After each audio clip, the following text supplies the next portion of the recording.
Kakinada municipal corporation పరిధిలో అనధికారిక నిర్మాణాల క్రమబద్ధీకరణకు ప్రభుత్వం ప్రవేశపెట్టిన బీపీఎస్ పథకానికి స్పందన అంతంత మాత్రంగానే ఉందని, భవన యజమానులకు ఈ పథకంపై సరైన అవగాహన కల్పించాల్సి ఉందని నగరపాలక సంస్థ deputy city planner KV Krishnarao అన్నారు.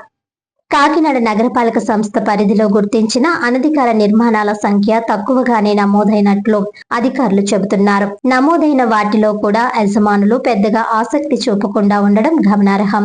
ఈ సందర్భంగా deputy city planner KV Krishnarao మాట్లాడుతూ, గతేడాది ఆగస్టు 31 నాటికి ముందు నిర్మించిన అనధికార భవనాలు లేదా అనుమతించిన ప్లాన్ కు విరుద్ధంగా నిర్మించిన భవనాలను ప్రభుత్వం బీపీఎస్ పథకం ద్వారా క్రమబద్ధీకరించుకునే అవకాశం కల్పించిందన్నారు.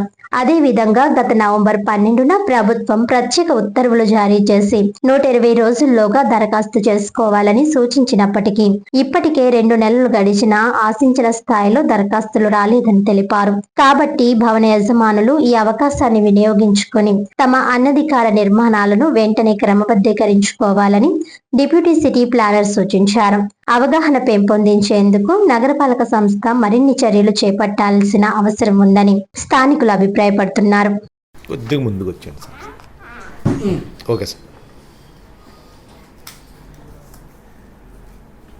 రాష్ట్ర ప్రభుత్వం వారు రాష్ట్ర వ్యాప్తంగా భవనాలకి అనుమతి లేకుండా నిర్మించిన భవనాలకి అనుమతి పొంది నిబంధనలకు విరుద్ధంగా నిర్మించిన భవనాలకి క్రమబద్ధీకరించుకోవటం కోసం బీపీఎస్ స్కీమ్ని అనౌన్స్ చేయడం జరిగింది.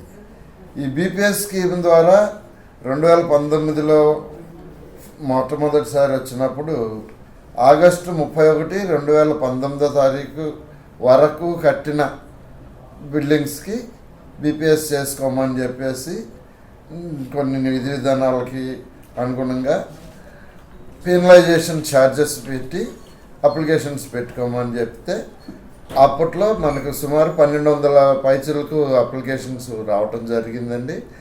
వాటికి 2019కి ముందు 1985 నుంచి 2019 వరకు ఉన్న వాటికి 1200 చిల్లర పైచలకు వచ్చాయి.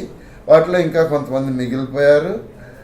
ఆ వచ్చిన అప్లికేషన్స్లో డిస్పోజ్ అవ్వకుండా ఒక 7-8 మన దగ్గర ఉన్నాయి. మిగిలినవన్నీ డిస్పోజ్ అయ్యి 19 కోట్ల ఆదాయం వచ్చిందండి మున్సిపల్ కార్పొరేషన్కి. తర్వాత మళ్ళీ గవర్నమెంట్ రీసెంట్గా 2026లో 31/8/2025 వరకు కట్టిన భవనాలు కూడా ఒక్కసారిగా క్రమబద్ధీకరణ చేసుకోండి అని చెప్పి ఇంకొక అవకాశం కల్పించింది. అప్పుడు ఈ మధ్యకాలంలో ఉన్న భవనాలు గుర్తిస్తే మనకు 599 భవనాలు మేజర్ డీవియేషన్స్ ఐడెంటిఫై చేసి అందరికీ నోటీసుల ద్వారా తెలియజేయడం జరిగిందండి. ఈ రోజుకి వాటిల్లో 575 అప్లికేషన్స్ వచ్చున్నాయి. మనకు ఫస్ట్ అప్లికేషన్ కట్టినప్పుడు ఒక 10,000 కట్టి అప్లికేషన్ పెడతారు.